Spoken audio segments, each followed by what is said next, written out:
G'day everybody and welcome to the House of Mario. I'm your host Drew Agnew and the doors to episode 182 are open. This week on the show we've got a very special guest. He's Ash Wallis and you might know him on the House of Mario Discord as Goose Goose. That is my name on there. Pardon me. No worries. So, Goose Goose, where does that name come from, Ash? Well, it actually came from that game, Untitled Goose Game. It was made by, not a very interesting name origin, but this is how I came up with the name. It was made by a company called House, based in Melbourne, which is where I'm from, and I got obviously Goose from Goose Game, and it became Goose Goose. It's pretty funny because like when I play online games, I used to play a bit of Valorant, and I always have like randoms shouting at me over the thing, just be like, "Goose, get back here!" And I'm like, "Oh, that's me." I'm the goose. I am the goose, the silly goose. I hope you reply like, "The goose is loose." No, but I definitely will next time I play it now. Team Deathmatch, the only one left. The goose is loose, and you're just going nuts and doing whatever you do. Die instantly, usually, is my bag. Yeah. So you're down here, down in southeast or South Australia, having your week off, which I really appreciate because you get to come in the show. Yes, and very happy to be here. Thanks for putting out the offer for me to join in for an episode. No worries, anytime. And it's not the first time you've been on. You've been a part of our PAX episodes in the past. The infamous one that got cut in half. Yeah, I forgot about that. Yeah. Yeah, I think I just spent most of the time ripping on Tom. Someone's got to. Yeah, well, he needs to know his place. He's actually down here again, isn't he, Tom? Yeah, he's living back in the Mount. Him and Megan both moved back. Yeah. And I think they're very happy here, so I'm happy for them. Yeah. Have to get him on again sometime. Yeah, I'm sure he'd gladly join in. He's a big fan. Big fan. Well, I mean, of Nintendo. I couldn't personally say for him whether he listens to the podcast or not. I know he has done in the past, but whether he still listens is a mystery. He would have listened to an episode and been like, what the hell is this? And then he would have heard his own voice and been like, nah, I'm out. Nah, he's lovely. I love Tom. I do too. I think he's playing soccer again this year, so I'll be seeing him a lot more. I think because he's been back here for a little bit. I think he played a little bit last season as well because he said something to me about it. So yeah, you probably will see him down there. Very cool. Very cool. All right, Ash. So I want to make at least the first bit of the episode all about you. Talk about some of your gaming history and some of your favourite games and all of that. Just a nice, casual episode. Hanging out. You got some Krakens here. What a wonderful young man. He rocks up at my door. He's got a 4-pack of Krakens and cola and a full bottle of Kraken spiced rum for a wedding present. What a nice young man. Well, I have to say that your subtle bottle openings in background noise during your episodes never go unnoticed by my trained ear. Yeah. So I was sure that you'd appreciate the gesture. Oh, I definitely would. I'm thirsty, my friend. Give us one of them. Pass us one over. Don't be shy. Thank you very much. Get them out. You know what? We actually get a few people saying that they appreciate our sort of drink reviews at the start. I highly appreciate them. Because, it depends on what time you're listening to the podcast. You might be starting work and there we are cracking beers. And you're like, boys, it's 8 o'clock in the morning here. Like that's usually how it is for me. Or it could be on the way home from work. And you're like, I'll be joining in the minute, boys. I also love that when you do things like that, like the drink reviews and stuff, when you just go on completely unscripted tangents and they go for so long. so I think I timed one once that Bryce went on that was in the intro. I reckon it went for like 20 minutes. Yeah, and you know what, Bryce? I love the man, but as the host, sometimes I'm looking at the timer here. I'm looking at my watch. I'm like, seriously, we get the point. All right, let's move on. Well, personally, I love it. I think it's great. That's good. That's good. Excellent. All right, let's jump into this bad boy. So we've got the Kraken and cola. A lot of people like the Kraken and dry, I noticed at the hotel I work at. That's the one that usually sells the best. Cheers. Cheers, my man. But personally, I'm a Kraken and cola boy. See, I took a stab. I know that most people like the Kraken and dry, but I was at the bottle O deciding which one to bring, and I just was like, for some reason, I reckon he'll be more of a Kraken and cola type of guy. Oh, you know me well. Apparently. It's probably the fact I'm approaching diabetes. You're like, I reckon he likes cola. Yeah, that'll do it. That will usually do it. I also brought a spare canister of insulin, so I've got you covered on all fronts. Oh, what a generous man. What a generous man. All right. So I guess I should get stuck into my early gaming. Yes. But before that, Ash, I've got an Apple Podcasts review. I almost said iTunes. I didn't. All right. So this one is a very nice one. It's 5 out of 5 stars, and the title is Bruh, This Podcast. And they go on to say, this podcast, let me tell you, is something you really need to listen to. A couple of South Australian folks, so good at speaking, even with solo episodes, which can in general be monotone. Nice to see some non-American Nintendo podcast. Just an amazing podcast. I'm not even kidding. Listen to it or you will find me in your bed at night. 120 out of 120 Power Star rating. And I literally think they put 120 star emojis at the end. I want to count them, and if there's not 120, he's going to find me in his bed tonight. Yeah. No, that was a great review. What a cracker review. And it was from FHSFUH. I'm not going to try and pronounce that. I think that... How would you pronounce that? That one there. Fusfa. Fusfa? I think that sometimes that they can be like auto-gen ones, because I'm pretty sure I've left reviews on both of your House of Mario podcasts, and mine have come up with a really odd name that you've tried to pronounce. And like, really? The only reason I knew it was me, because I don't even know what my name is. Was because really? Of the name of the... Well, it was because of the review, yeah. Okay, so... Maybe if we go down, this was interesting to me. If it does auto generate, see if you can find yours when that page loads. God forbid the should be loading. I think. Yeah, I think. There you go. There it is. Let's see. You got a lot here from Denmark. Yeah, no, Denmark has treated us well. Thank you, everyone who listens to us in Denmark. Oh, that's it. Yeah, okay. And what's your name? Definitely. I did not come up with that, and I'm pretty sure I remember you thinking it was Joshua, which makes sense when I'm looking at it. Yeah. Yeah, so it's like JSHUAWJQ. Yeah, so I thought it was like a Joshua than like a last initial or something. See, that would make sense, but no, I definitely didn't come up with that. I don't even really remember making the account, and I don't know how it became that, so I assume it was an auto-gen. Yeah, so like your Apple, if you set up your Apple account to have like your name, you could. I think when you do your first review, it asks you to like set a username. Oh, okay, and you could probably skip it, and it would auto-gen, or I just mashed keys. Maybe I don't know what happened. Anyway, regardless of how you do set up your Apple Podcast account or whatever the hell's going on there at Apple, we definitely appreciate it a lot. It helps out the show, and it's a lot of fun reading them out. But if they're mean and 1 star, just keep it to yourself. I'm pretty sure. Did you get a 4-star one recently? Even I was outraged by that. Yeah, no, we got something. It put us down to like it's a 4.9 out of 5. I'm like, you got to be fucking kidding me. Outrageous. I demand retribution. Bloody I do too. Yes. But I mean, it's better than a 1-star review, though. Also noticed today, Apple actually announced some brand new features coming to Apple Podcasts, including being able to put out more content for like paid subscriptions and stuff. Oh, that's cool. So that's going to be happening in May. So it kind of like podcasters can kind of offer what they offer like on Patreon, like no ads, extra content, early access, that type of thing. So I'll be looking into that coming May, see what we can offer on the House of Mario. Obviously, it's only for like Apple Podcast users, but we'll sort of work out how we can do that parity across Patreon and stuff too. Because I'm always interested in like new tools for podcasting, because for such a long time, podcasting has been so restricted. It's like just put up a file, hope someone finds it. Yeah. But it's cool that a lot of these services are actually competing now that Spotify's joined the queue. So we're looking into that in the future. Yeah, so I actually listen on Spotify, and if you start doing that, I'll probably change over to Apple. See, that's what they want you to do. That is exactly what they want you to do. So more features means more users. Yeah, so as long as they're good features. more features, just ingest the podcast. You don't have to listen to it. How much time would you save? You just know what it just exists in you now. Yeah, you'll inject the podcast directly into your brain through the COVID vaccine.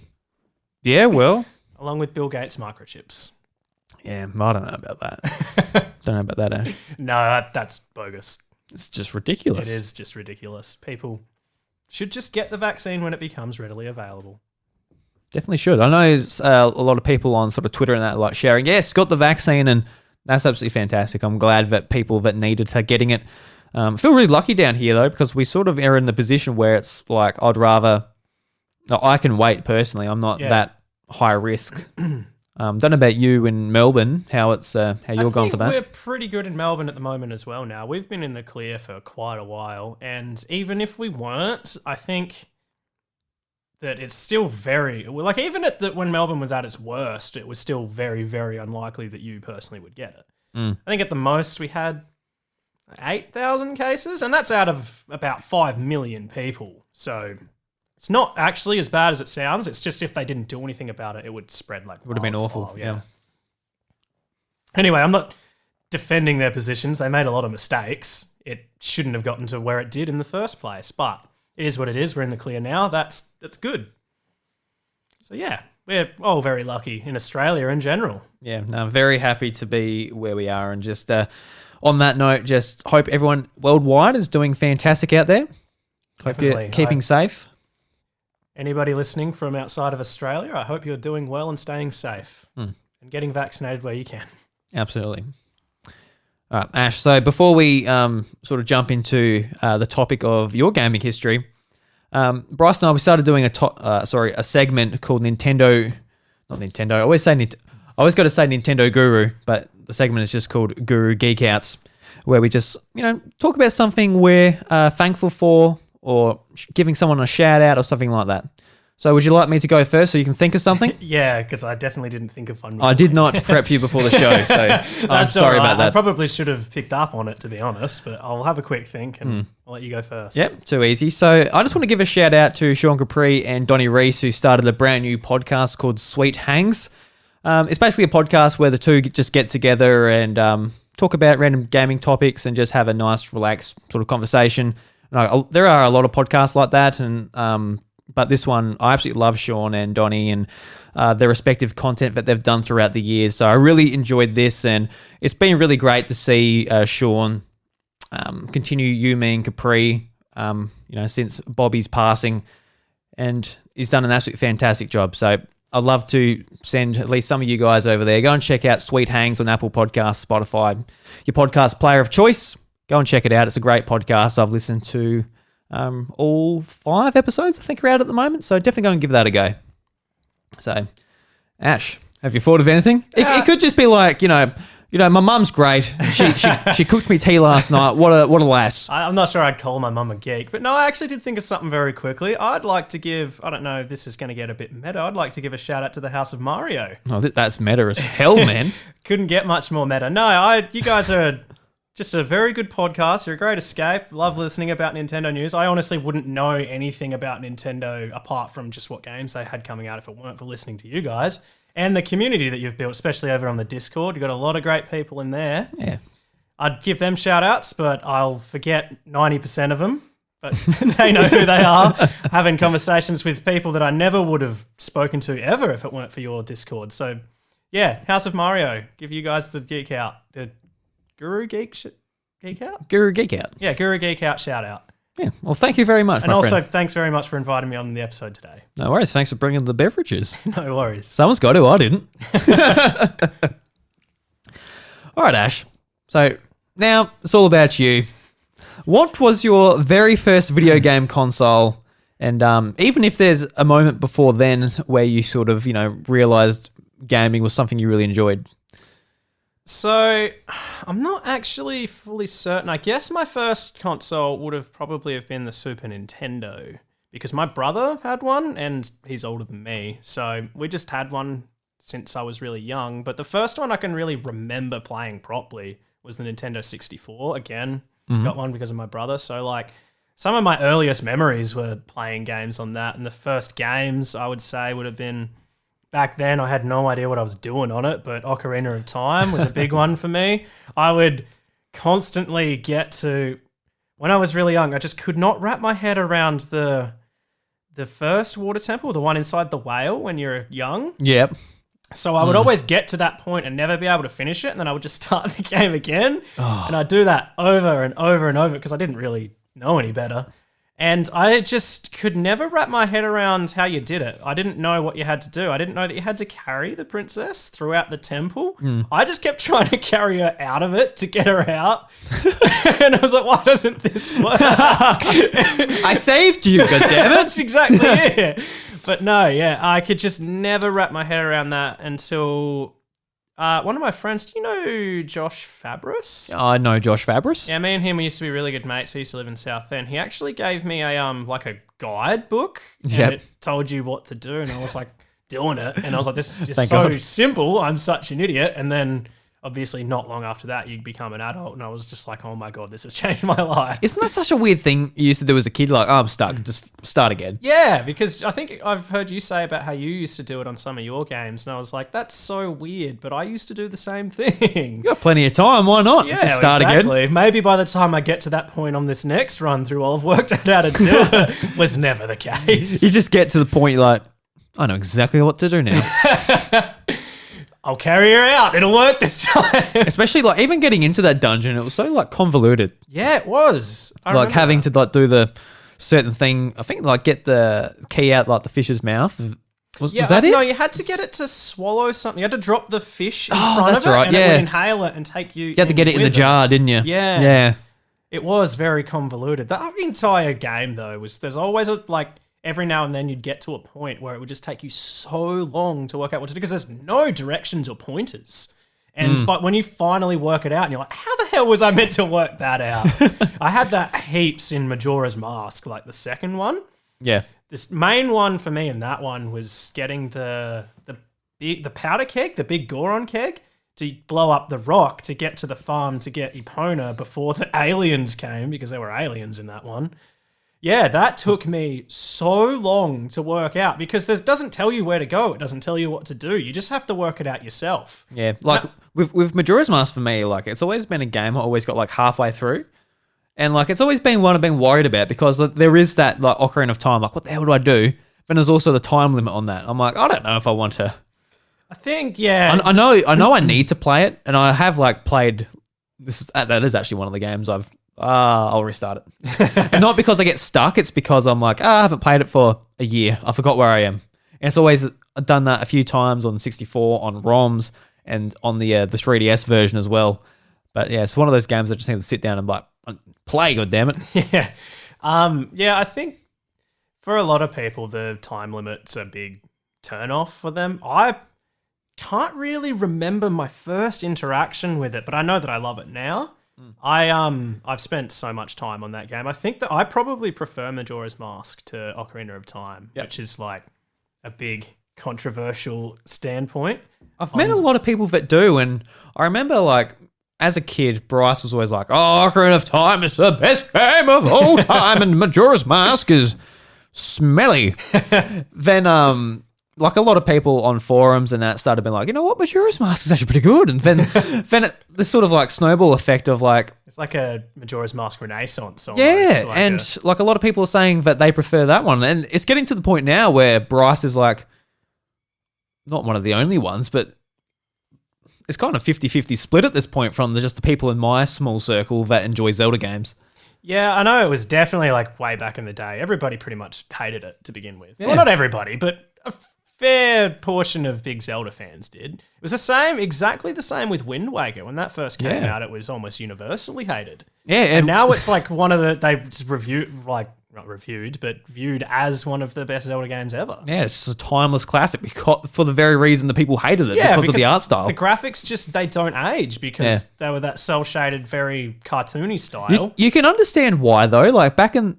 Like when they show off I think they showed off a Zelda demo at Space World, and it pretty much was Link versus Ganondorf in a very realistic style. What you would imagine the evolution of Ocarina of Time looking like on the GameCube, and it looked awesome. People wanted that. Then they come out like at E3 the next year, and be like, "This is what it is," and it's just like do. Yeah, I can and chasing pigs, and it's like, "What the hell is this?" But it turns out that was one of the darkest moments in the whole Zelda series, where at the very end you just spoilers, you stab Ganondorf in the head. Yeah, that I remember seeing that for the first time, just being like, whoa. And I wasn't even that young by that point. It was just very unexpected. You don't really see anything quite that, I don't know about gruesome, but just very blatantly like death. Yeah, it certainly wasn't gruesome because there's no blood squirting out of his eyes or there anything. is a sword going through his head. There's like, most of it's just heavily implied. Like you would see Link slashing at something that's off screen when it's points like that. But to actually see the blade impale someone's head, you're just like, oh, you get taken aback a bit if it's the first time you see it. Because I know I certainly was. Yeah. Yeah. So Zelda's obviously one of the series that made you fall in love with gaming, if that's one of the first series and the first couple of games that you brought up on the 64. I would say I would credit Zelda to being the series that got me into gaming. And then I would say, I think we've had a conversation about this before long ago in the past, that was the Pokemon series of like the Ruby, Sapphire, Emerald was the one that became the reason I fell in love with gaming. I would say Pokemon Emerald is one of my top 5 games ever. I have sunk a lot of time into that game. And unfortunately, I don't own it in any aspect anymore. I'd love to get it again. What happened to it, eh? I don't even know. Because I've lived... Gotta look after that shit, man. I know. Come on. If I had my time again and I weren't such a stupid kid. I lived in Southend, which is about 20 k's from here when I was younger. That's why I went to school in Millicent. That's how we met. And then I moved from Southend to Perth in year 10, or the end of year 9. And then from Perth, I lived in like 5 different places in Perth. I was there for 8 years. Then I moved back here for 6 months. Now I live in Melbourne. So I've sort of traveled around Australia a bit, living in different places. And I don't think I own a single thing that I used to have when I was in Southend anymore. Oh, really? It's just been lost along the way. Like I might still own it, but I wouldn't have a clue where it would be. Maybe it's at Mum's place. Maybe it's in a shed at Southend somewhere. I wouldn't even know where to start looking. Yeah, so that's the thing. I can't talk. I've only moved 2 times. Yeah. And that wasn't across the country or anything like that. No, yeah. See, like, if I lived in 5 different places in Perth, I'd say I almost didn't own anything from the first place in Perth by the 5th place in Perth. Like, that's just, I've just lived in so many places and you lose things, you sell things. And See, I was at least hoping you sold it because you can get a nice amount of cash for Pokemon Emerald these days. Oh, I know you can these days, but I don't even... If I did sell it, I wouldn't be able to tell you when. Yeah, hopefully I did, and it didn't just get lost. That'd be a real shame if I had it and I lost. Because I was talking to you on the Discord about this. I had the green limited edition Game Boy Advance SP with it. And that thing, the buttons were probably barely working by the time I was done with it, mainly through Pokemon Emerald. So yeah, played a lot of that. Yeah. So what did you like about Pokemon Emerald? Why is it a top 5 game for you? I think it just, at the time it came out, well, I'd say, I don't know that it was actually groundbreaking, but for me it was because I'd never played a Pokemon game before. It just had so much stuff you could do, especially an Emerald on top of like Ruby and Sapphire, because it had like the beauty pageants as well. Not that I really spent much time on them. I tried them. They were fun, but I was more into battling and not beauty pageants. I got really into, by the end of it, like I'd done every single piece of content there was that you didn't have to go to Japan for. Which was most of it back then, wasn't it? Which was, 90% of the in-game content. I got really into making secret bases. Yeah. And me and, you know, I don't know if you'd know this guy, Nick Landers. Used to live in Southend ages ago. He went to Rendlesham, but he moved to Mount His name rings a bell, but no, I don't. Yeah, so he lives in Mount Gambier now. Me and him used to always like make new secret bases and do the, what's it called? Mixed records? Yeah. And then we'd like check out each other's bases and battle each other. And I did have another friend we did that a bit with, just not as much. He'd know Araby. Yeah, so we did that too. And we would always just like make new secret bases, try to get it looking as cool as we could, and then we'd all mix records, you go battle each other. Mixing records was so useful as well. It was. Obviously not only cool because it puts that person's secret base into your world, so every day you can go to their secret base and battle them with the party they have at the time of mixing records. And in Pokemon Ruby, Sapphire, and Emerald, it was pretty hard to grind because all the trainers in the game had like level 30, maybe level 40s. Then you had like the Pokemon League as well, but you could actually set it up so your friends have like level 100s in there. in their secret base. You can train against them and get like heaps of XP compared to all the other trainers. So it was really useful in that aspect too, which I really enjoyed. Yeah, we definitely did that quite a bit as well. We would sometimes like try to tee it up so that they would have typings that we would have typings to be super effective against to make the battles easier, so we could grind it easier to get our own Pokemon to level 100 and things like that. Yeah, so we definitely did that. It was because I can't remember. I think that I didn't really do much of the league. I don't know why. I can't remember why, but I remember like I specifically remember one occasion when I was grinding. And I was in Emerald. I can't remember what it's called. The big tower that's at like the very south of the map. I think it's where Rayquaza is. Oh, the Sky Pillar. Yeah, and I remember grinding in there, and I think like there might have been some Pokemon that were like level 50 in there. Yeah, and they were pretty strong in there. That was about as high as it got, and I was like, oh, this is so awful. But yeah, it was definitely very helpful in that regard. Were you a big nerd and you took on the Battle Frontier? Yeah, I did. Sorry, that's what I meant by the league. I didn't do that much of the Battle Frontier. I did a bit of it, but I just remember it being just like ridiculous, the stuff that you had to do to get far in it. And I just couldn't get into it because of that. I did some of it. Like I'd do all the things once, and then once I'd done them once, I'd be like, yeah, cool. Yeah, I've seen what there is to see. I didn't do all of them, but at the point I am now with like Pokemon games, I want it back so bad. I just want stuff to strive for, which is actually really hard. Yeah, I know like a lot of them I know that the battle pyramid was just annoying, but there were other ones like the battle pike and the battle tower, and there's like the battle factory where you can rent Pokemon, and when you beat your opponent, you can like decide to swap. So there's like a bit of strategy there. That was always one was a lot of fun, and you didn't need to prepare your own Pokemon for, so that made it a bit easier. It's just like up to your knowledge of what Pokemon's weak against what and all of that. But yeah, that was an absolutely fantastic feature in those games, and I think that's definitely why Pokemon Emerald is sort of near the top of a lot of people's lists. Unless they're wrong, they'll be at the bottom. But you've either got it in the right spot or you're wrong. So yeah, Pokemon Emerald was your first Pokemon game. Is that why you ended up with a Game Boy Advance, or did you have other stuff on that platform before? Ended up getting other stuff on the platform, but the Pokemon Emerald Game Boy Advance SP came as a bundle. That was the first game that I had. And so jealous about that. So jealous. I'm jealous of my younger self. Why didn't I keep it? Why don't I know where it is? Did you lose that one? I'm not sure. It could be still here somewhere in Southend maybe, but I wouldn't even know where to look. I'm going to raid your parents' house, I reckon. Well, it'll be my grandparents' house, and yeah, maybe you might get lucky. They've got a pretty big shed. Might find something else in there. Yeah, well, maybe. Just like, I wouldn't bet on finding anything valuable. Yeah, so it was definitely for quite a while, that was the only game I had on that. And then even when I bought new games, I'd play them for a bit and find myself going back to Pokemon just because it's just so much stuff you can do even once you finish the game. Whereas most games back then were just like especially on consoles like the Game Boy Advance, where they didn't offer anything really in the way of multiplayer. Or very, very little. Yeah, there was Mario Kart, which had like the one cartridge play. You could use link cables. Oh, yeah, that's right, yeah. I never had the Mario Kart on Game Boy Advance, though, so I never played that. But yeah, just games like back then, they had usually just a very linear story, and by the time you'd finished it, there was no point in playing them anymore.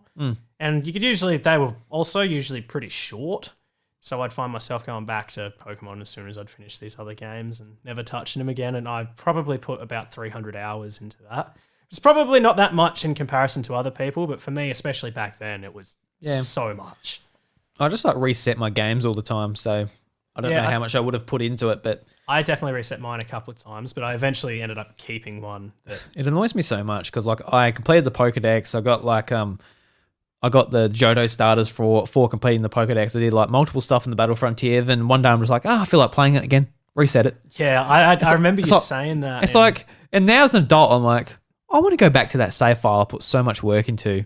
Yeah, I remember you saying Why would I do that? I remember you saying that in one of your episodes, and I was like, oh, and like that's crazy. I played through it like another 3 times or like 5 times or a million times. I don't know. I enjoyed myself. I didn't care, but it's just like now where I'm like, why did I do that? And, you know, I'm pretty happy with my former kid self as far as games go, because I remember talking to a friend of mine who, this is like 2003, we've got Pokemon Sapphire, and I was talking, he said that he just got the box and like got the game out of it and chucked the box in the bin.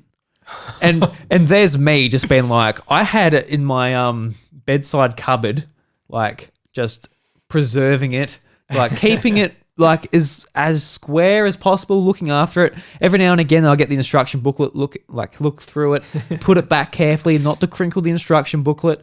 And I've still got all my boxes from when I was a kid. See, so I'm happy with that. At least I did that. See, I think I probably did have mine when I was younger, but again, that's just a consequence of me. I couldn't even tell you where anything I had from back then was, let alone anything to do with gaming. Yeah, well, that is a consequence. And Ash, maybe you should have just stayed living in the same house for all your life so you didn't lose that stuff. I'll go tell 15-year-old me not to move to Perth against his will. No, in hindsight, it was probably the best thing that ever happened to me, but back then I hated it. I know a lot more for doing it. Yeah, absolutely. Yeah.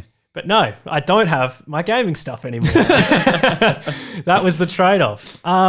Yeah, so I guess from there, I eventually got an Xbox 360. I had the Wii as well. I had the Wii for ages. I nearly just glossed over that. I had that for ages. That was my main console. What was the biggest game for me?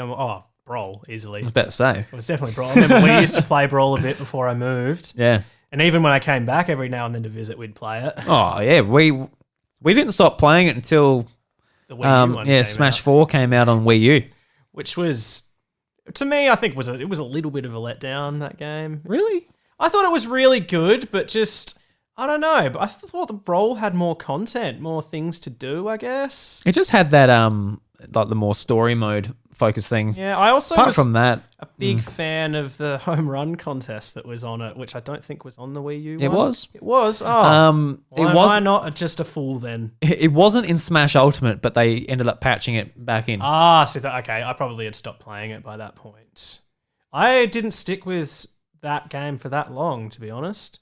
I think I probably, even just going back not that long ago, I was a bit fickle with things like that. I would get a game and be like, doesn't have this thing that I wanted, and I would just stop playing it. I still played it a fair bit. I played it with you a few times and stuff, but yeah, I definitely have gotten more back into Ultimate? Yeah. Like since then. I've eventually, like Tom, you stayed with us when you came over for PAX. We played it pretty much the entire time. We had free time at my place. It was so much fun. Didn't even have to go to PAX. I would have been perfectly happy just sitting in the beanbag playing Smash. So much fun. We moved everything out of the garage and just put all the TVs and everything in there. It was so much fun. Yeah. And then our other mates that came from Adelaide that you met that stayed there too, they got in on it, and it was just a great time. We played Jackbox as well. That was good fun. Yeah, that was a great time. Definitely got more into Smash Ultimate again recently. And I probably not playing it so much now, but I think that's just because a lot of us are much more busy in our day-to-day lives, and it's like I just don't really play it if I'm playing it by myself. Yeah, like Ultimate for me is pretty much just, finish work. Like, especially, I really want to get into Monster Hunter at the moment, but I just don't have the time to learn Monster Hunter. So I've got half an hour. I just do a couple of rounds of Smash, and that's all I do, type of thing. Yeah, that's honestly exactly the same with me. I also want to get into Monster Hunter because I've never really played one before, and I just haven't even bought it yet because I'm like, at this point, I'm very much into casual gaming, and that's just not a casual game. Yeah. But I do want to get into it. I just need to find the time and the motivation to start something like that. Yeah, I'm the same way. I think at least in May, I think my workload will be a bit more manageable because crutching is going to finish. So hopefully I'll get into it then. Like Bryce, he comes in the first week. I'm like, literally I'm like, I made my character. And he's like, I put in 46 hours. Yeah, see, that's insane. That's the kind of, if I do get into it, that's probably what I expect to happen to me. But it's just insane for me that he could just do that right off the dot. He would have the time for it. But I guess if that's what you're into, you make time for it. You can do that. If I really, really wanted to, I could have done the same, but I'd rather it come more organically rather than just being like, right, I'm going to do this. I'm going to stop seeing my friends. And yeah, that's just how it is for me at the moment. I'm always very busy at work, so I probably could have bought it for this trip back, but I've been actually replaying Fire Emblem Three Houses again. Oh, you crazy man. And I'm right into it because I hadn't done any of the DLC for it. Well, there was only one DLC. Because you've done all the playthroughs, have you? No, I only did one of them, but like me and like that same group of friends, like Tom and James and them, we all did different houses. Yeah. And so that's right. we were like talking to each other all the way through it and what was happening. So I kind of already know what happens on the other playthroughs. And I also picked the Black Eagle house on the first one. So like the one that goes against the other ones, which sort of reveals a fair bit of the other ones while you play it. So yeah, it's sort of, I guess that one's probably the one you're meant to play third, but we all just picked different ones. I didn't really know. Yeah, right. Yeah. Didn't really know better. Yeah, so that's sort of, I wouldn't say it ruined it, but it did get rid of a bit of motivation to go back to it. But no, I'm actually really enjoying it. It was like having a very long break from any game really and going back to it's always good. And I did the DLC before I started. The DLC was actually really cool. I really enjoyed it. And they implemented it in a really good way. So it's actually like, you probably already know this, separate to the main story. So if you play it and then the characters and everything become unlocked once you play it in the main story, but none of the story is in the main story. So if you go and meet them, they don't know who you are and everything like that. So that's really cool. You just select it from a different menu at the start, don't you? And, yeah. And then once you've done it, the area and the characters become available in the main story. Yeah. But there's no recollection between the two saves. So yeah, it's cool the way they did that. That was cool. So I've been playing that heaps since I've been back. That's what when I said I was on my couch doing nothing most of the time, that's what I'm doing. Oh, you weren't doing nothing then? Because it's when you say sitting down doing nothing, like at the moment, last week or a couple of weeks ago, my dad had a hip operation. So he like literally just sits around. But instead of like watching TV, putting on the radio, podcast, going iPad, checking out YouTube, playing a game, he literally just sits there. Okay, I'm not doing that quite amount of nothing. I'm like, like when I go out to the farm, I'm like, Dad, do you want to look at the iPad? Do you want to bring the TV in? Do you want me to put a...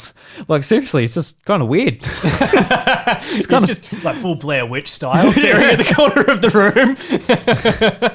Yeah. So that's what I think about when literally just sitting there. When I say I'm doing nothing, I mean I'm doing nothing productive. Yeah, okay, fair enough. That's productive though, Fire Emblem. Yeah, I guess it's keeping me entertained. Yeah. It's good to see the story from a different aspect. It actually is more different than I thought it was going to be as well, which is cool. I thought it was just going to be very much the same. But yeah, no, it's good. So that's what I've been playing lately. Before that, I've been playing games on Game Pass quite a bit, just because I've been playing a heap of the like small indie games on there. That's what it's good for. Very much so, because like they're just so expensive on the Switch.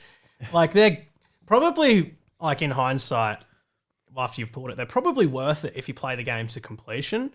But a lot of the time I don't play the game to completion. Yeah. And if you're shelling out like $30, $40 for an indie game every time you buy a new one, it stacks up very quickly. Yeah. And like, you know, with your backlog, with how much you want to be spending like each week or each month on video games, you are at the point where it's like, this looks cool. I've got no idea what it really is, but I would like to give it a shot. But for $40, definitely. That isn't throwaway money either. No, yeah. And like that was the thing with me with like a lot of games on Switch. Like I go on the Game Pass app every now and again. I'm like, oh, that game I had on my wish list on Switch is on Game Pass. All right, just download it and give it a go. And it happened to me with a game called Narita Boy.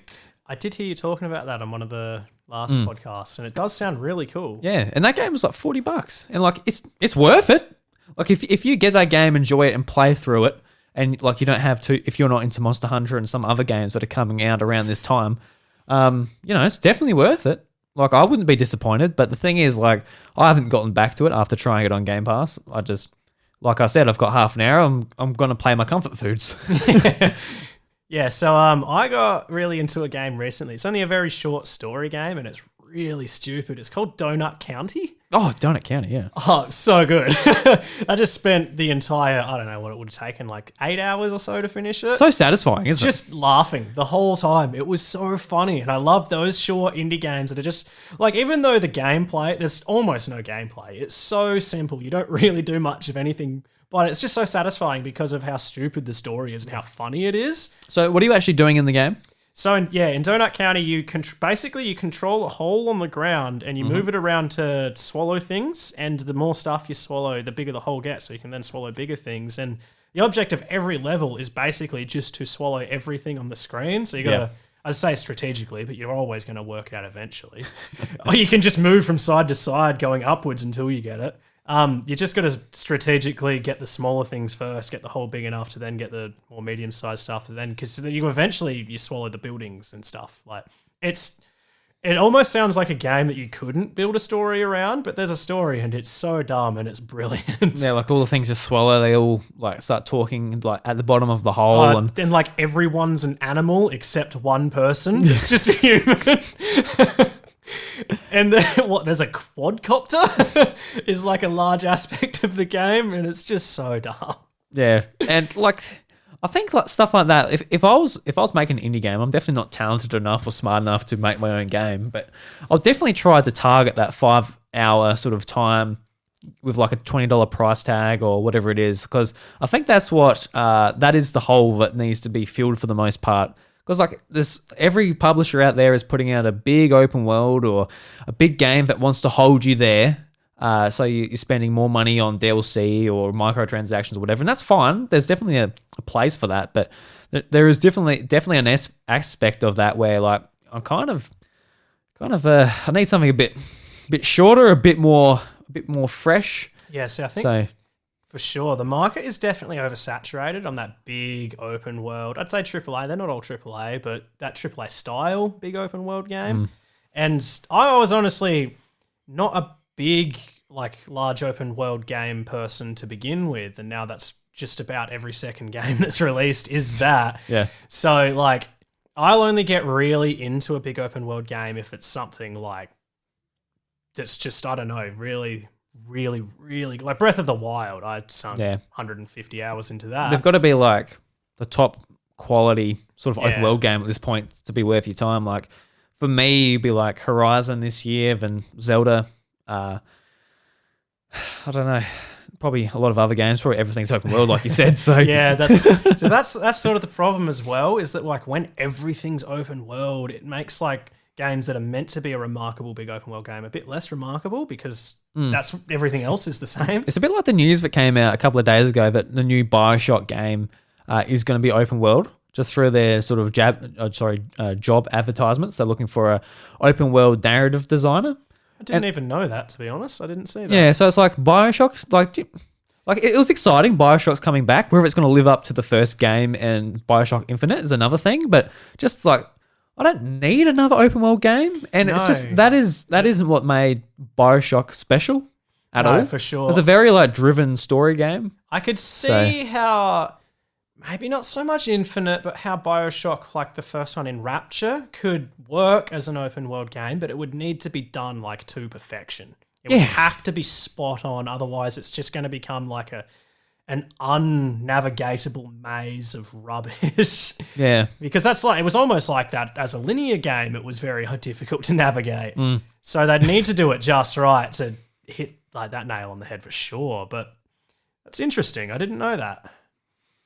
Yeah, I heard about it. I'm like, oh, really? Because I think it was like a year or so ago. Can't remember. Time kind of doesn't matter these days, does it? But could have been a month. 2K announced that, like, you know, BioShock is coming back. So, oh, fantastic! You know, a lot of people know that it was coming back, but I didn't hear about the open world part. Yeah, that was just recently that they put a job looking for someone that can fill that role. So, I think that the world was like really cool when it first came out, but it was nothing that had never been thought of before. It was the story that really gave BioShock its legs, and if they're now going more towards the world than the story, because even like BioShock 2, everybody forgets about because it was pretty rubbish, but 1 and 3 was just, that's all it was just like two of the best story games ever made. BioShock 1 was like credited with being like groundbreaking in story writing. I remember reading reviews about it and saying saying that it was a work of art and things like that, just about the story. And yeah, and they're sort of like leaning towards, well, maybe they'll go story as well, but the thing with like a lot of open world games is that a lot of the story is discovered through like just walking around and discovering it. And if you're not doing that, and if you want like the more linear action, then you're just going to do the main story. You're going to miss so much. Yeah, well, we'll see what they come up with.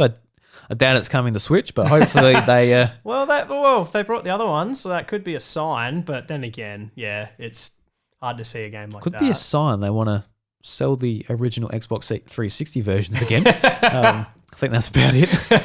Who knows? With the next model of the Switch coming probably soon. Who knows? Yeah, I think at this point it's basically a done deal. When it gets to this point of like noise around it, and the company doesn't silence it, then it just means yes, basically. Unless they would come out now and say, no, this is just not happening, and they haven't done that, probably means that it is happening. Yeah, I can't wait, man. Yeah, it's going to be great. I'm so excited for it. Not even announced yet, and I'm just so keen. I guess let's stay with the Switch Pro topic before we move back to the Wii side of things on your story there. I don't mind going on tangents here. Apparently, this is what we do here on the House of Mario. Oh, I love the tangents. Some of my favourite bits. Need someone to replace Bryce here. The tangent going on bastard. Yeah, we talk about Bioshock all night. But yeah, Switch Pro, do you see it being... do you see Nintendo going down a almost Apple-like route with like... It's a little bit different because the iPad, for example, doesn't have to worry that much about if games can run and cross-compatibility and that. It works pretty well across their OS type of thing. But with Switch, it is a bit more difficult to sort of work out, are we going to stop some games from working and push other games for that certain hardware and stuff? But do you see them sort of every 3 years or 2 years, or even if they're really nuts with it, every year updating the Switch? Or do you see it being like, all right, this is a PlayStation 4 Pro and the next one is a PS5 type of thing? I don't see them, honestly. If I was a betting man, I would see them probably only doing it the once. But I mean, I have no idea what their internal marketing is, but you're in Kyoto, aren't you? You're listening to Furukawa. Just like, what's going on here? I can't understand Japanese. Have eyes and ears everywhere. You're the fly on the wall, aren't you? Big fly. No, I just don't think it's like, I think that I can see them. Well, I guess in a way, what they're doing, I can see them sticking with the same market scheme, which is sticking with the portable to TV like console. Of course. It'll still be a Switch. I guess then in that regard, then yeah, I can see them beefing it up every few years, but I don't think it will remain the Switch the whole time. It will generationally change. I think the next one will be a Switch adaptation, but I would say probably after that, it would go to the next. Even if it is more almost the same and they rename it, but I just think that's a more marketable way to do it. If you just keep calling it like this is the Switch Alpha, the Switch Prime and things like that, it's still the Switch, and it's like people wanting the new best thing don't want to keep buying the Switch. I would say that, but the phone market, people still want the latest Samsung Galaxy and this is true. The latest iPad Pro and the PlayStation 1, 2, 3, 4, 5. So, well, yeah, I guess in that regard. I know from Nintendo, we do expect like, from Nintendo 64, we're like, oh, what the hell is Project Dolphin? What is this? And it turns out to be the GameCube. Completely different. It looks completely different. Got a brand new name. And moving to the Wii was just like, what the hell is going on here? And it's just completely different control scheme. And then the Wii U, we're like, all right, we've had enough of the Wii. Then we sort of forget about that. Then the Switch, what is this? So, on the Nintendo side of things, that is how we generally think. But I think, I think Nintendo has found where they are, most successful and they suit the most. They're not going to be for sure. They're not going to be out there with like the latest processors in their consoles like the PlayStation and Xbox are doing. They're not going to, be competing with Uncharted, The Last of Us, and stuff from Xbox and stuff. But they definitely do suit like the handheld market. Yeah, for sure. I definitely agree with that. And I think that's what they'll stick with, but just not sure whether it will remain as the Switch per se. I mean, it might. I definitely could be wrong. The Switch has been so successful, they might want to keep the branding. Yeah. Because like personally to me, because they've got an install base of 80 million people at the moment. That's how many Switches they've sold. And when it goes to like the next console, it wipes. Then they got to start again. Yeah, I get that as well. So I think it'll be so much more sort of beneficial to them to just keep building that number, keep bringing out brand new models of the Switch, and keep their customers, there, keep updating them. And even if you don't want to update, it probably still will run at some capacity on like your original Switch until it gets to the time where it won't run anymore. Because that's personally what I want. I just want, because instead of going to a brand new console and be like, all right, do you have backwards compatibility? Will this work there? Will I still be able to download Mario Kart 8 Deluxe or Super Smash Bros. Ultimate? Because on the next console, I just don't have an option for Mario Kart or Smash Bros. At launch or whatever. It would be good just to be like, all right, this game goes forever. Like, not forever, ever, but for a long time. It's able to carry on because you don't even need backwards compatibility because it is the same system. Yeah, I get that. So honestly, backwards compatibility hadn't even occurred to me. And in that regard, I can definitely see them sticking with the at least compatible components for the old games. I don't know. I guess eventually the new games are not going to play on the old systems because they're just not going to be powerful enough. Yeah. Moving forwards, but they definitely. I'm certain they'd want to stick with hardware that is compatible with the old software. Yeah, because they've partnered with NVIDIA, and that's what is the main chip in the Switch, the Tegra X. And that's an old chip when the Switch came out. So that was like a pretty cheap chip for Nintendo to get amongst, and that was to get a price point at not too expensive for the family market that they're going for. And at the time, Nintendo was really in a shit place with the Wii U, and it's gone on record before. The Switch was a do or die situation for Nintendo. That had to work. Otherwise, they had to go to Plan B, which was probably put their IP everywhere else. They would have been fine regardless. If they said, all right, our hardware failed, we need to make money, they could have put Mario on any other platform.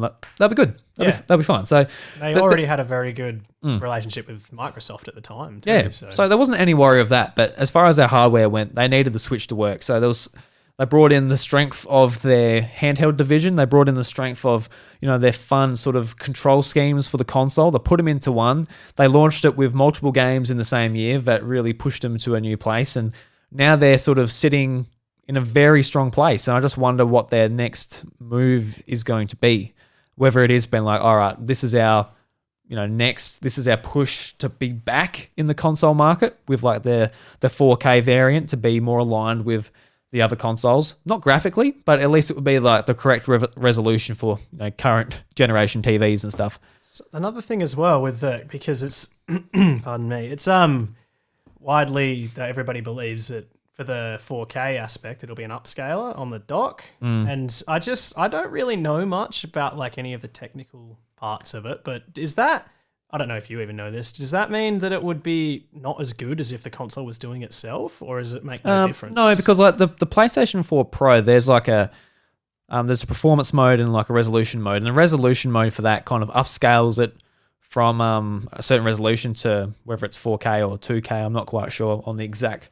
I'm not super knowledgeable on this either, but I know that the system just artificially puts up the resolution. And it'll be a similar thing with the next Switch. It'll be in the dock because you don't need a 4K processor or anything in the Switch. It'll be a waste of battery. It'll be a waste of size, components. It'll be a waste of everything. So that just needs to be in the Switch. But maybe if you've got a really keen eye and you've got the best TV in the world, you might be like, oh, I can tell the difference when I swap channels and that because it is different. But I think for the most part, especially for the price point, Nintendo's probably going to hit as well. I don't think it's going to be too big an issue. I honestly would just be happy if you could get 1920 by 1080. Yeah. I don't need 4K. 4K, I don't. This is just a personal thing. 4K for me doesn't really seem that much better than just your standard 1920 by 1080. I guess it's noticeable, but it's not something that I necessarily need. I'd prefer to just get 1920 by 1080 at 60 frames if possible, but I'm a sucker for just really crisp displays. In saying that, I don't have a 4K TV, so I can't really comment whether when I jump to my PS5 or whatever, I've only got my PS5 on a 1080 monitor, so it doesn't blow me away as far as the resolution goes, so it doesn't really bother me. Everything's on performance mode anyway on those other consoles, so I'm not too worried about that, but it will be good for just even turning on the menu on the Switch. You're just what is going on here? It just looks that blurry compared to any other channel. So it would be good for them to sort of update that. But yeah, no, definitely, I get that. It would be cool just especially like when you first get it, you first put it in the dock, you first turn it on, you see that nice crisp picture come up on your TV. Especially if you've got the 4K TV, you see it come up in 4K. That'd be a pretty like.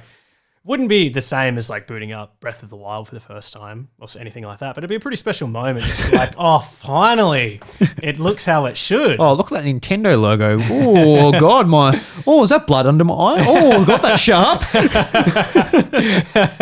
Image is piercing my retinas. Oh, head explodes. No, that would be really cool, definitely. But yeah, just like in the long run though, playing video games, I just don't need them to be at 4K. Yeah, really? and I feel like a lot of Nintendo fans, it's funny because like Nintendo fans generally fall in the camp where it's like, graphics don't matter. And I find that funny because the reason people think like that is because of Nintendo's marketing. Because Nintendo definitely told us that graphics don't matter. So like, it doesn't matter. I'm just playing my Atari. I can't even tell the difference. No, but I mean, I'm definitely a Nintendo fan. I've got the other consoles like the PS5 and the Xbox One Series X. And I've got a 4K TV, and like they're definitely better on graphics. Oh, no joke. Of course they are.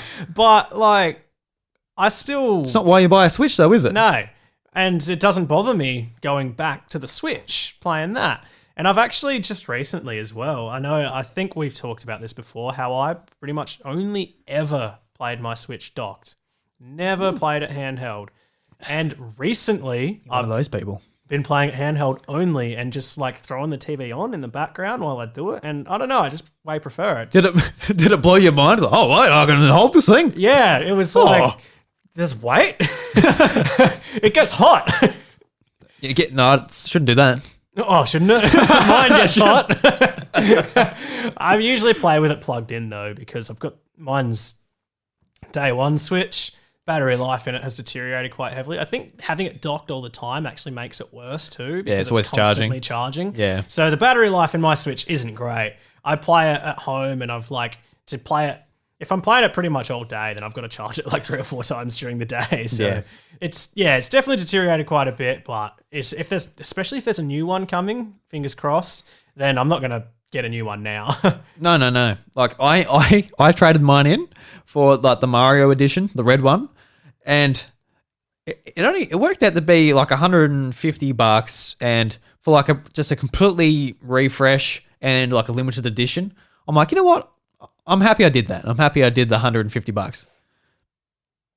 Yep, sorry, I'm just actually reading a message from Bryce. Bryce? What's Bryce up to? He's just talking about after this. He said there's a booking for 70 people there. Oh fuck. But that's not until 7:30. Anyway, off topic. Yeah, no, for sure. I almost forgot what we were talking about for a second. Yeah, we're talking about how you upgraded your Switch, but no, I think that like if I was going to get like the Red Mario one, I could maybe justify it, but obviously it was limited. Can you still get it? I think it is. I think it's pretty easily obtainable. Yeah. Oh, well, maybe I could justify it then. If I was just going to go and buy another black Switch. Oh, no, don't do that. But maybe if I was getting the red one, because that Mario one is pretty cool. But no, honestly, it's red. Do you like red, Ash? I do like red. Yeah, he's I can wearing see you red. like red. Oh, I like red. Oh, I like red. Oh, I'm a red boy. Anyway, yeah, it would be really good. It'd be way better because I think they improved the battery in it. Not like as a regular battery anyway, didn't they? Yes, well, the battery's the same as the processor. It doesn't changed. Drain as much. Yeah, okay. So I have the original processor and the original battery, so it's not doing too well. Yeah. It works though. It still does the job. I just played your Fire Emblem. Plays my Fire Emblem. I was just so used to only playing it docked that when I started playing it handheld, it was just a bit of a shock to see how bad the battery life was. So I know it wasn't great straight out of the box, and it's obviously just deteriorated since then. So yeah, but no, it's still fine. I don't think I need another one until they release a newer model. Yeah, there's Nintendo that's, of course you had a new one, Ash.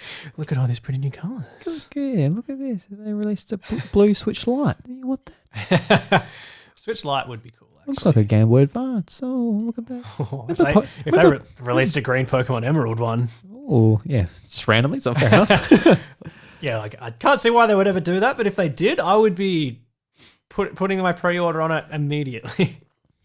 Speaking of the olden days with Game Boy Advance, Ash, we just like went on a tangent from the Wii with Smash Bros, which I really appreciate. That was a good discussion. Yeah, see, tangents, I love it. Yeah. So Super Smash Bros. Brawl, one of your favorite games on the system on the Wii. Why was it one of your favorites, and why did you prefer it than Smash 4 and all that? And I think just your memories. I think it sort of just was probably timing for me more than anything. It came out when we were all sort of like that young sort of high school age. It was the age when we were sort of gathering outside of school, like between towns, because I lived in Southend, you lived in Ferner? Yeah, I lived out of town. Yeah, and so that was the game that sort of we would play when we would get together. And for me, we just didn't really play any of the other games that were on the Wii. It was Smash. And I just always remember whenever I played it, I never really tried to be good at it. I always just picked the characters that were most annoying to play against. Oh, you bastard. So I was always playing characters, like, not characters that are like broken, that made the game not fun, like Meta Knight and things like that. Just characters that were kind of annoying just because they were stupid. Like I played a lot of Mr. Game & Watch. Oh, yeah. That big octopus, his Smash Ball was just the stupidest thing. Yeah, it was. It's probably for the best that they got rid of all of the transformation Smash Balls, but God, they were funny for me when I would use them. And Snake Smash Ball, how we just filled the screen with him on the ladder hanging off the helicopter with the grenade. He's just like, shoot the grenades. And everybody else can't really see what they're doing anymore.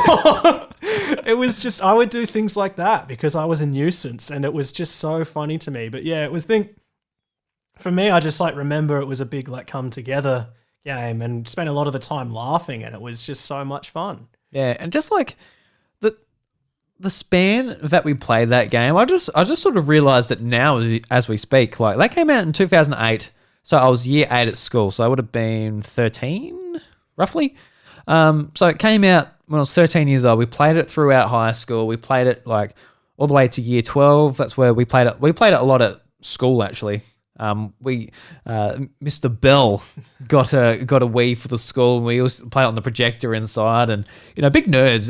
You got the boys outside kicking the footy, just smelling the girls as they go past. Yeah, there's a girl. Better sweat more. Yeah, sweat more, quick, do some push-ups. And there we are inside with our pro controllers, just smashing out in the library with Smash Bros. And I think that was just after I left, so I was never actually there for that, which I'm so disappointed about. I would have loved to do that. I know you would have. So much fun. And we absolutely loved it. And even after school, when we started going out clubbing and stuff, we would I don't know why young people do this, but I did it as well. You would have your pre-drinks. You get smashed before you go out. Then you buy nothing while you're out. Yeah, did you do that? Yeah, definitely. Is that why? I'd get 1 or 2 drinks just to keep me at that level. It's if I could go back in time, tell my past self something, I'd be tell you what, Drew, just take $20, buy a couple of beers while you're out and enjoy yourself. Especially around in Millicent, it doesn't cost that much to drink while you're out. I can understand if you're going out in Adelaide or something, but $10 for a beer. You have 3 beers. Oh no! If you have them within the hour, that's pretty good. But. So what we'll do? We'll go out to the clubs. We'll go out there about 12 o'clock, but beforehand, we'll get a bottle of Sky vodka, and then we would play Smash, and we would make Smash our drinking game. So whoever won and whoever lost did a shot of Sky vodka. Oh. And my friend Jacob and I would go through a whole bottle, so about half each or whatever, depending. The thing is, I was. I always won. So I'm not saying that I was really awesome at Smash Brothers, but I was the one. It's my favorite game, so I played it a lot compared to people just at a party, be yeah, I'll get a controller, thanks, man, and fall off the edge. Boo-hoo. So there, I would have probably half a bottle of shots, and that's why I cannot drink vodka now. It's all Smash Brothers' fault. I definitely have similar stories with similar drinks. I haven't touched it since. I hate vodka. Vodka is foul. And I'm pretty sure it wasn't actually a Smash Bros night, but that was almost the exact same thing that we used to do. These days, it's mainly, I don't really... Be on the PC playing fucking Overwatch. Well, I don't really live in close proximity with people that play any of these games anymore. So when we play drinking games, it's usually just Jackbox. But that's still, yeah, we used to do that, definitely. It was always Smash too, and it was just the easiest one to do. You could play real quick games, everyone could get involved. I guess some people, I think, actually no, we do it with Mario Kart a bit now as well. Oh, Mario Kart, that's perfect. just so easy to jump Playing into. some Mario Kart? Nobody, like, you don't really need to teach anyone Mario Kart. It's almost like riding a bike. Everybody knows it from when they used to play it.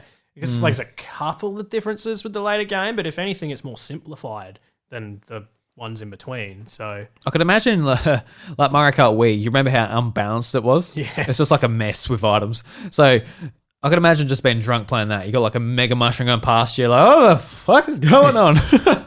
oh man, I remember once I was actually playing the drinking Mario Kart recently, and you know that track, the one that's from the GameCube, that's the real small circle, but it's 7 laps. Oh yeah, Baby Park. Baby Park, that's the one. And I was winning the entire race, but I got hit by somebody that got the bullet bill who was in like 11th or something, but I'd overlapped them, and I got hit by them on the finish line and ended up coming 3rd. Oh. I was first from the green light, well, the first corner roughly, to that point, and I came 3rd. That's Baby Park for you. But I love it. I love that track. She ain't no walk in the park. Just mayhem. I love it. So, how many drinks was 3rd place? No, we play a different one. We play, you've probably heard of it, Don't Drink and Drive. Yeah, Mario Kart. Where you have your drink, but you have to finish your drink within the Grand Prix, but you can't drink. You have to do it. You have to drink while the race is going, but you're not allowed to be driving. Yeah, you got to stop and drink. Yeah. So that's what we would do. Yeah, that is Mario Kart, I think. Yeah, so I think we call it Don't Drink and Drive. Yeah, well, that's a good name too. That's a lot. That's a better description. You don't have to be like Mario Kart. The game's name is what the game is. Yeah, so that's a lot better. All right, I'm taking that, Ash.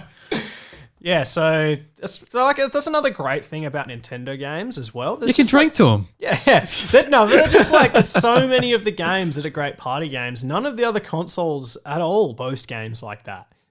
I can't really think of any. I mean, there's a lot of great ones, but a lot of them are in the like the indie side of things, like the more indie party games. Yeah, there's definitely indie party games, like Jackbox actually. Yeah, like Jackbox. That's also on Switch though. I completely forgot the name of it, but there's one that came out, which I watched the guys from Explosion Network play, where it's like scenes from old B-grade movies, and like it's silence, and you can like fill in what they say, and then you vote on which one's the best one. That sounds really good, actually. Yeah, it's only it's $9 on Switch. Actually, no, I think I've played that. Is it called Use Your Words? I think so. I think it might be. I reckon I've played. It's been out for a while, hasn't it? Yeah, it just came to consoles, so that's why I found out about it. All right, yeah, I'm pretty sure I've played that. That actually is really fun. It's the bit different to Jackbox. So it's like Jackbox, it's like always different because you use your phone, don't you? I think you do. I haven't played it yet. I bought it for like when I have friends. So never. No, I'm just kidding. You have more friends than I do. Don't know about that. Because Ash, I forgot to say this at the start, but you were always like the guy at school, just got along with everyone. Like, you know, they'll be like us guys, the more nerdy guys, when you like walk over to like all the cool kids, and they'll be like, "Hey, Ash, how you going, man?" And slap you on the shoulder. You're like, "Yeah, what's going on?" And then you walk over to like, I don't know, someone else, and somebody that wasn't the nerd or the cool kid, the in-betweeners. Yeah, the in-betweeners. So bullshit. I'm pretty sure you have more friends. Oh, wow, maybe we don't have to debate this. No, we don't. Yeah. Anyway, so I think. Yeah, you play with your phone, but the difference between that and like something like Jackbox is like Jackbox is always different. You got a few different games and stuff, and there's like even between rounds, it's always different. Where I'm pretty sure that game's the same start to finish every time you play, but it's still really fun. It's just you sort of like played a couple of times, so it was fun. It was definitely worth $9. It's kind of like one game in the Jackbox party pack, basically. Yeah. It's definitely worth $9 though. It's great fun, especially if you're having a few drinks with some friends. You're sitting in your lounge room just laughing Because it's got it does a thing where you can do like text to speech, and it's just always funny. Text to speech is just the best. Yeah, it really is. It makes it so much funnier, and for no real reason. So you can like make some guy on the screen say Willie, scrotum, backflipping sheep, and it's just always in that really computer generated sounding voice. Yeah, and it just makes it so much funnier. I remember when I first found the text-to-speech function on Discord and just running amok with it. Running amok. And it's just like, it's not any different to just typing it, but it's so much funnier for some reason. And again, I would use it all the time. And you wouldn't, like, unless you see the pop-up of when somebody says something, you wouldn't know that it's a text-to-speech until you open Discord, until you maximize it, and then it just blares through your headset, and you're like, oh my God, what's going on? There should be a game that's called, like, text-to-speech simulator, where like you write in and then it like generates like a animated story of what you wrote. That would be brilliant. I don't know how you fix it. Don't know how the hell you could get that to work. No, well, I mean, if Scribblenauts works, it's kind of the same. It's on the same wavelength. Yeah, it's like Scribblenauts, but I mean, if they put Particle Accelerator into Scribblenauts, I'm sure they could put Backflipping Sheep into this game. yeah. Anyway, food for thought. Yeah. Any other Wii games you enjoyed playing? What else did I play on the Wii? I eventually actually modded my Wii. I remember this because you had everything. I was like, oh, that's a lot of games. They were all pirated. We don't condone that here, Ash. Look, I was a bad boy. I don't do that anymore. I pay for all of my games like a good boy. Good boy. I owned all of those games. I swear, officer, I bought them. I used to play. I don't know that it was like the favorite console for it. In fact, it was probably the least favorite console for it. But I used to play heaps of Guitar Hero, and I played it on the Wii because at the time that's what I had. I played a heap of Guitar Hero on Wii. I got really good at that. Like I could play every song on Expert. And then at one point when I realized that I could play every song on Expert, I was like, why am I playing this game? Oh, you're too good for it. No, not because of that. I was like, why did I play it as much as I did to get to this point? And now, unless I'm playing this game, it's not a very exciting skill, is it? Yeah, because you played bass. Did you feel like your bass skills improved with Guitar Hero? I feel like if I was playing guitar, they might have improved. But bass is a bit slower and very like one fret at a time business. Yeah, right. Yeah. Guitar Hero is pretty haptic, pretty all over the place. Not haptic, hectic. Haptic feedback. Yeah. You got that PlayStation 5 marketing in your head. Yeah, that's it. I can't help it. Just trying to market as many products as I can. Sony, you just fucking got me. I talked about Game Pass, Kraken, PS5. How many more can I slip in? I'm wearing some logos. Yeah, you got the Dare Ice coffee. Yep, I'm just shoving everything as much as I can in. If Don't know I what- had one of those, though, I'd be wearing that. Yeah, I'm wearing a House of Mario jumper. Yeah, jumper I've sweater. got no t-shirt underneath, so it feels like a t-shirt. That's what I'm like. Oh, I've only got one layer on. Is it really a jumper? I guess technically, by definition. But By definition, I guess it's more of what you're wearing it as a long sleeve. I am wearing it as a long sleeve. No, I forgot what we were talking about. Yeah, but no, the economy. Yeah. More tangents. Let's go. So I played lots of Guitar Hero. What else did I play? I played a game quite a bit, actually, called Battalion Wars. Oh, yeah. Because I am a real sucker for Advance Wars. I loved that game. Yeah, cool, One I cool. forgot to mention about on Game Boy Advance. I played that game so much. I really like those grid-like strategy games. That's why I'm a big Fire Emblem fan as well. Same developer. Yeah, I didn't know that actually until you mentioned that on one of the recent episodes. I had no idea that they were the same developer. That was really cool. Yeah, and now you're getting no more Advanced Wars games is- because Fire Emblem's such a success. I know. And You got to can stop buying the Fire Emblem games. I can see why Fire Emblem is so much more successful. It just works so much better in that style. But God, I loved Advance Wars, and I would kill for another one. So played lots of Battalion Wars because it was like Advance Wars. It wasn't as good, but it was still really fun. What else did I play? I think I mostly just played like Mario Kart and Smash and those sorts of party games. It was a very like play with friends orientated console, as like most Nintendo consoles are. Yeah. Yeah, I can't really think of anything else that I really played heaps of. Actually, you guys bring this up quite a bit. I played a lot of Mario Strikers Pro Charged Football. Oh. Brilliant game. Oh, wonderful. And I would also kill for another one of those. And as I know that you would. It was so much fun. It was just, again, really hectic and really stupid, but it was stupid fun. And it was again, a great game to play with friends. Yeah, hectic is a good way to describe that game. Everyone just wants to kill each other. You're just like, that would, so many fouls should be had. They're like fighting each other on the pitch. Bowser just comes in and slide tackles Waluigi. Like, what is going on here? Sends him to Saturn. He's gone. He's out of the atmosphere. Oh, I want one of those games so bad. Yeah, no, not really anything else. And then I had the Wii U. Yeah, so what was your experience with the Wii U? I'm a big defender of the Wii U. Oh, you filthy fanboy. Hey, coming in here. I wasn't even fanboy. I just really liked it. I thought it was very innovative, very cool. I can see why it flopped and it was a failure. I personally did like it though. It was a really good way to do it, how one person could have their own screen and then everybody else would have the TV. I think the best game, honestly, on Wii U, apart from probably Smash, was the Nintendo Land that you could get with the Wii U Pro, because that was the best innovation they did with the gamepad, where everybody else would then look at the TV. And it was a really good way, the way they made a lot of those games, where the one I remember most was one where you were a ghost. Yeah, and only you could see you, and everybody else was like, it was kind of like a Luigi's Mansion. A Luigi's Mansion. Oh, I want that now. Waluigi's Mansion. That could be the next sequel. But no, it was kind of like that. I'm pretty sure they had flashlights, and they had to try and get you. Oh, that's right, yeah. And then, like, kill you or whatever. But you could see you, and you had to hide, and there were, like, flashes of lightning, and if you were in the... it was kind of like a grid-like thing, and if you were in the row where the lightning was, it would illuminate you and they could see you.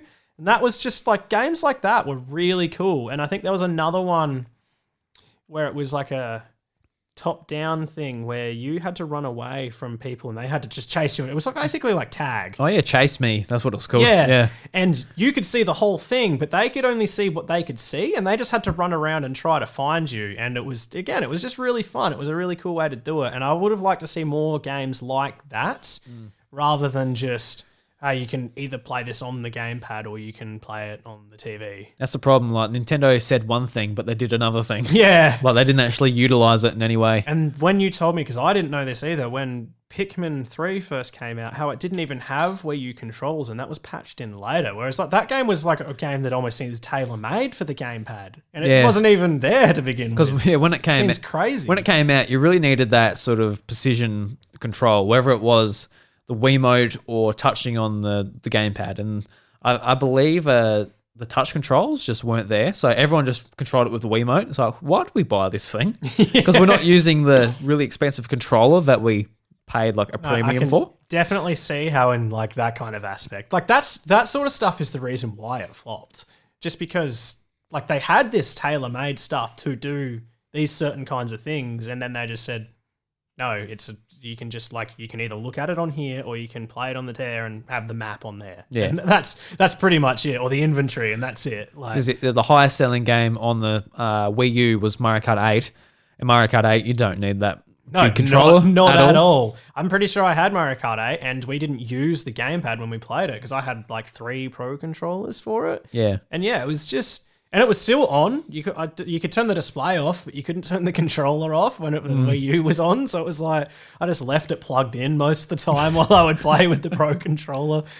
Yeah, it was a bit silly. I think it really worked well with the Wind Waker port, just having the map, because that's super handy. But that's like one game. That was like my highlight was just, a Wind Waker port, where it's just like you're sailing, like, all right, I see something in the distance, I'm going to rearrange my inventory. I've got my item out for when I'm going to get to it. And that was like the highlight.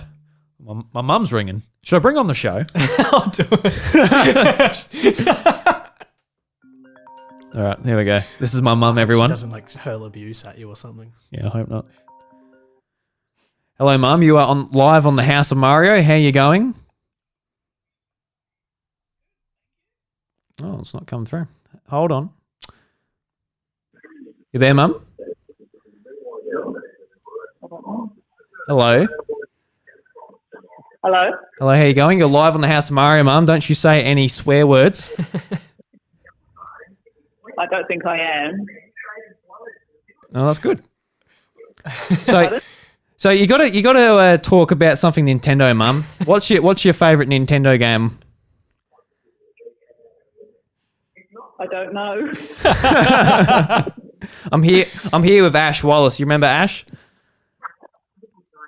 Ash. Yeah, Ash Wallis. He moved to Perth a few years ago. Well, In in high school. 2010. Oh, yeah. Hi, Ash. Hello. How's it going? How are you? I'm great, thank you. Very good. What's your favourite Pokemon game? Pokemon Emerald. We discussed that just before, actually. That's all right. All right, I'll leave you to it. Yeah, I'll give you a ring back after. All right, sounds good. Catch you. See Bye. ya. What a nice young lady. Very lovely. It's going to go down as the greatest cameo in a House of Mario episode ever. what I really want to do is I want to telemarket the ring in one day. Bring them on. That would be brilliant. That we was like, yeah, welcome to the show. How you going? Imagine if you got one that just wanted to talk about Nintendo for ages. How like, great would that be? Yeah, you have one. It's like, you serious?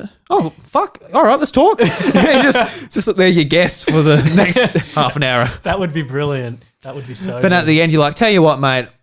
You spent this much time with us. Let's actually buy some of your products. Give you a shout out. This is your company. Yeah, this is the company. Ring Nigel back, and he'll hook you up with some solar panels. Funnily enough, that's actually my brother's name, Nigel. Maybe Is he a telemarketer? I'll get him into the business so that he can then call. That's a lot of work, Ash. That is a lot I of don't know work. about that. I think you're probably more likely just to have an actual telemarketer call. What does Nigel do? I feel like he's an electrician. Is he? He's a diesel mechanic. Oh, very close. Well, it's in the trade industry, so they're mostly pretty similar. Yeah, diesel mechanic, solar electrician. He could do it. Electricity needs to be generated by motors. Unless you have solar panels. Yeah, which we don't. Nigel has not sold us any. Yeah, that's it. I'll get him onto that. Yeah. Anyway, so Wii U, big advocate. Big advocate. Yeah, I thought the system was actually like, I can see why people thought it was a clunky mess. I thought it was innovative. I can definitely, the controller was pretty big, bulky, and clunky, but could have been put to better use. And I think it probably would have lasted a bit longer, done a little bit better if they had just made the better games and rather than just porting everything. They did a lot of ports for it. And they didn't do that many, but in comparison to there wasn't that many games on the system.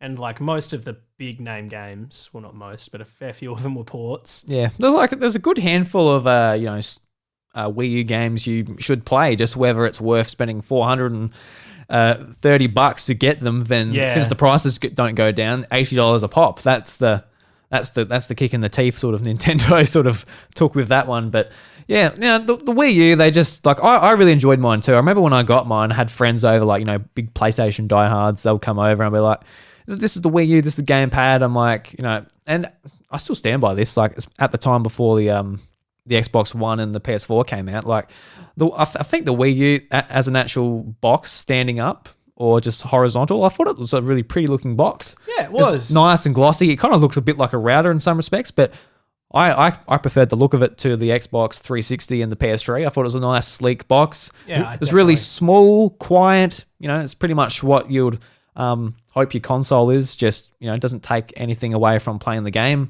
Unlike, the PS4 Pro and stuff, which was like a jet engine. Oh, man. I've still got a PS4 Pro. It's just in a bin. Yeah, in a box now. In a bin. I just threw it off the balcony as soon as I got the PS5.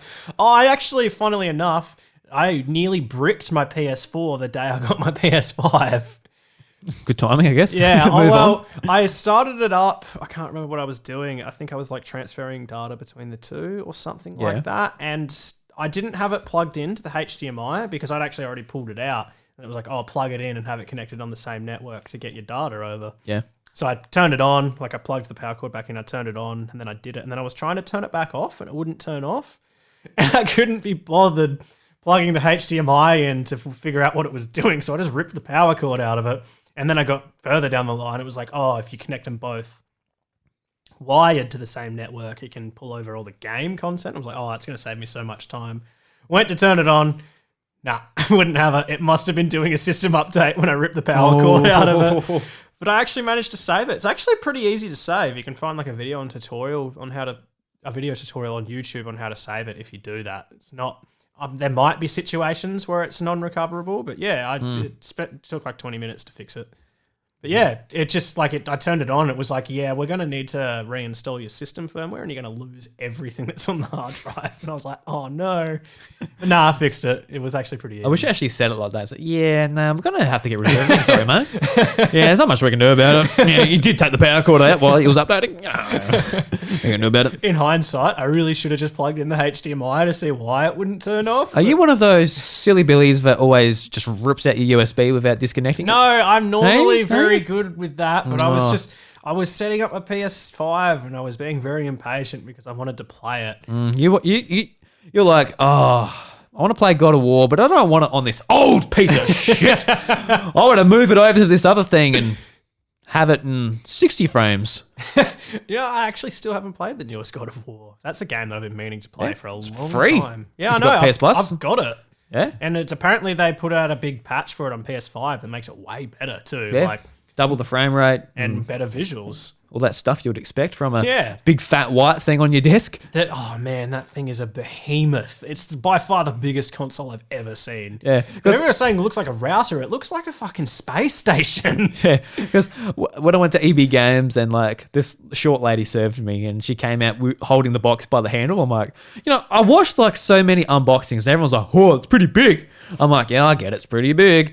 Then this lady comes out, it's like her whole torso, just like she's like waddling out, holding this box. I'm like, yeah, fuck, that is big, eh? I remember because I had mine delivered and I wasn't there when it got delivered, so one of my housemates got it and he like took it and put it on my bed. And I got up and it, like when I got home from work, and it was in a box, like in a cardboard box over the actual PlayStation box. And I looked at the box and I was like, why did they put it in such a big box? And then I opened the box and it was like, oh no, it actually uses the entirety of the box. It's just that big. So that's when I got my PS5. I nearly bricked my PS4. Oh well, my PS4 is still in the lounge room. That's just what we use for Netflix and stuff. I've got my PS5 in the office here. You see it over there? There it is. I noticed both of them. I didn't realize that you had the Series S as well. I did. Series S, Series X, Series J, Series Switch. Every series. Yeah, you got to get all the series. It's like the baseball cards. You got to get them all. Like the Pokemon cards. Yeah, you got to get them all. So you can use them as like new floor paper. just wallpaper. I would love that. Partner might not. No, I think that your very modest paint does a fantastic job. I like the nice light. It is. Colour, It works well, lighting. especially with this lighting as well. It looks very nice. Yeah, you got to paint a nice picture for the audio listeners. Like, what is it like in here? Because I dare say you're like a lot of people listening. Like you listen to this at work every now and again and whatever. So what's the studio like, Ash? It's much bigger than I thought it would be, actually. For some reason, I pictured it as very small. It's quite a large room, and it's everything's nice and white. It's very visually aesthetic and pleasing, and it's very professional. I was very impressed with how professional it all was, with the lights and the camera and the action. Yeah. Bit of a Wiggles reference there. I don't mind that. That was off the cuff. I didn't know that was going to happen until I said it. And action. Oh, the action's here. All of the House of Mario action is right here. It is.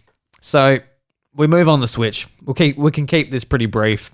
You enjoy the Switch? Yes, I love the Switch. I think everybody does. I haven't met a single person that plays Nintendo consoles that doesn't like the Switch. It's just perfect. It's exactly what Nintendo needed at the time, and they gave exactly what they should.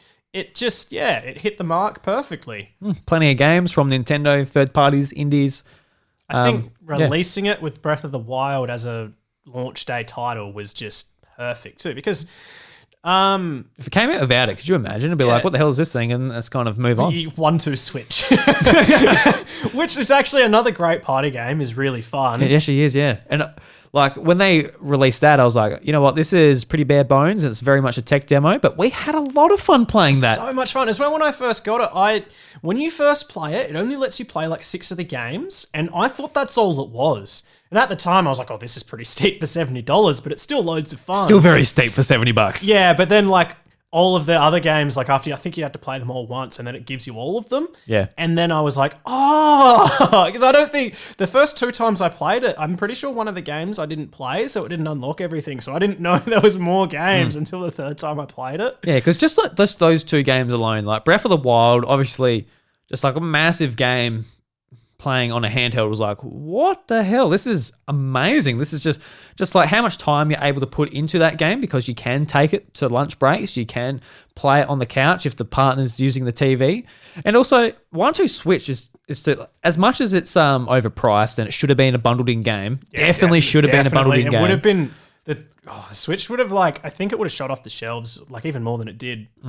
Because that was a bundled in, because it would have been like kind of had the Wii Sports effect. Not as good as Wii Sports, but just, yeah. Nothing would be Wii Sports. No bundle game ever be Wii Sports. But like the games, like for example, I was showing the Switch to my mum. I wasn't going to show her Zelda because she'd be like, "Oh, that's fucking cool, man." Whatever. She couldn't give a shit. Like just then when she asked what my favorite Pokemon game was. Yeah, it's like, I'm sure she didn't give a shit, but it was Emerald. She's fucking lying to you, Ash. Don't let that woman trick you. No, but it was also because you asked her what her favorite Nintendo game was, and then she said, "What about you, Ash? What's your favorite Pokemon game?" Yeah, no, that's just embarrassing, Mum. That was pretty funny. Just embarrassing. She should be embarrassed. She should come back saying, "You know what? I've spent a lot of time with Zelda series, but Mario was actually a real." Anyway, but 1-2 Switch. It was just like I was showing like my mum like what the Switch is. It's just a brand new thing, and I put it on the kitchen table, and we played like the cat run game. And basically, you put the Joy-Cons by your hips and you do like a strut, pretending you're on a catwalk. And like, I gave my mum a Joy-Con and we were just like laughing in the kitchen, like sort of like the Switch just like transformed our kitchen into like a runway. And like just through our imagination, through like the Joy-Cons and the Switch, we were just like, just laughing, having fun, strutting, doing silly dance moves. And I'm like, this console is really special. A lot of people say like poo-poo it because of its power compared to the PS4 and that at the time. But, it is such a special console. It brings a lot of what people love about Nintendo, whether you only play JRPGs on the go or you are more into like party games, and it sort of offers everything. It isn't just like your third person shooters and all that, which is actually kind of funny because the Switch really does kind of lack third-person shooters. Which I think is probably for the best. You wouldn't want to see them on there, probably. Yeah, you can play them elsewhere better. It's all good. But yeah, absolutely love the Switch. But that's another thing as well, where it's like, I don't really know many people that, if they have consoles, only have the Switch. You've got to have at least one other, probably. Yeah, I mean, a lot of, like a few people in our Discord and all that, they don't. Because like, if you're an adult and like, not that if you're an adult, you can't just play video games all the time, but you're busy and whatever. And I think Nintendo are offering enough on the Switch to sort of fill in your each week with enough games. Like whether it's your backlog, and you're like, what, I haven't played, Xenoblade. I'll go back to that, or the games coming up. You've got plenty to play, so I don't think it is like it used to be, where like you don't have that much to play. Obviously, if you want like all like this AAA stuff and that from Ubisoft and Activision and EA and all that, you're missing out on a lot. But I think the Switch does personally offer enough to be like your main console. Yeah, no, definitely, I can see that. Especially if you're not really that interested in the like those big games like Call of Duty, like the big first-person shooters. Whereas I think that like lots of people aren't anymore. They're just sort of, their fan base has really died off a lot. I think a lot of the people that are really into them still probably more PC players. Yeah. Personally, I feel like as far as that goes, I think Call of Duty is stronger than ever. But, well, not than ever. Obviously, like Advanced Warfare 2 and all that, that's when it was like the strongest. But it's still going super strong. I think it's just, it doesn't make as much noise just because gaming's so much bigger. I think very good outlook as well. I think that's mainly the thing. Like, not like it was so much smaller back like in the early 2000s. Everyone's like, oh, Call of Duty Black Ops is the best-selling media franchise of all time, and it's not doing that anymore because of the massive records that they set. But there's just like, whether you're just playing casual games through Apple Arcade and you've got a controller, that person is definitely a gamer. Yeah. Because they're playing a lot of content and it's just through their phone, or if you're just playing on Switch, or if you've got a PlayStation and a Switch or whatever. I think it's just so much more broad now. Yeah, for sure. It doesn't really matter where you playing games, but if you're playing games, then you're a gamer. Like that's the definition of the word. Yeah, because like I know, like a few years ago, like if you said, "Oh, I only play mobile games," that means like was it Fruit Ninja? That means Angry Birds, and that's it's kind of like that's. I remember I got Fruit Ninja on Xbox 360 on Kinect as well when Kinect first came out. It was actually really fun. Yeah, no, Fruit Ninja's great. It came out recently as an Apple Arcade classic because they brought out a thing where classic App Store games can come out for free on that service with no microtransactions. And I downloaded it. Why not? And I was just there for like half an hour. I'd be like, oh, yeah, these were the days, weren't they? So on your iPod Touch playing Fruit Ninja. There was this one game that I used to play on iOS. It was called Techno Kitten Adventure. It's the only game that I would ever want to see brought back. And it was just I don't even know what genre it is. Oh, it's kind of like, it's one of those games where you got to like tap the screen and it falls if you're not touching it, and it goes up if you are touching it, and you got to get it through. Except the trope was that it was like there was techno music playing in the background. There was all these like really stimulating visuals on the screen, and it was just like wild shit would happen. Like you'd be flying, and then the screen would invert, and you go on the other way, and then it'd invert again. It does it to the music, and they're like flashing lights and stuff. Surprised it didn't get pulled for giving people seizures, but it's just like it doesn't exist anymore because it's so old and probably not compatible with later firmware and stuff. But I don't even know, it wasn't a good game, but I just used to love it because of how stupid it was. I think that seems to be just what I do a lot of, like playing the most annoying characters in Smash, liking things because they're dumb. Just a troll. Yeah, my main character on Brawl actually was probably, like if we're playing with Smash Balls on, was Luigi, because he just had the most annoying Smash Ball. That big circle that made everyone fall asleep. Yeah. It's just so dumb. I love it. Yeah. That's just, I play to annoy other people. I'm waiting for someone to come up to me like, yeah, no, I'm a hardcore gamer. I was like, oh, sweet, man. What do you play? It's like, I play Ball on my iPod Nano. Oh, I remember that game. I've still got one of those up. You like the one where you move it? Is that what you're talking about? I remember using the click wheel for that game, but I'm sure you probably could do that. Be the same thing. So I think it's like you're a bit of a turret underneath, and you're just like shooting like the blocks coming down, and you're just using the click wheel to move your gun. I'm thinking of a different game, but I definitely played the same one as well. The one I played might have been called Maze. And it was like one of the first things where like you had like the motion sensor, you could tilt it and it would go in that direction. Oh, cool. Yeah. I remember when the what's it called? The accelerometer came out on the iPod Nano. I was like, and you could like turn it to the side and then like your photos turn with it. That was revolutionary. Yeah. I remember that being so cool. I remember someone at school had one. I'm like, what the hell is this black magic? How does it know which way you have it? Yeah, it's just such a staple in everything, isn't it? Yeah, you pretty much don't get anything without it. It's even like the touch screen. It's like, sometimes I forget that the Switch has a touch screen just because it sort of doesn't really need one. But then like every now and then when I'm typing something, I'm like, wait, why am I doing this with the controller? I just pull the Switch out and punch it in. Yeah. And it's like useful, but it's just like such a staple that you forget that it's there because the Switch doesn't necessarily need it.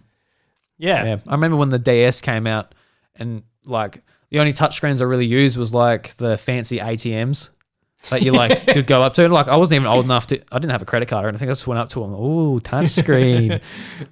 Then you have it on your game console with a stylus and two screens. I was like, what the hell? I'm in the future. I remember the first time I saw a DS and I was like, what?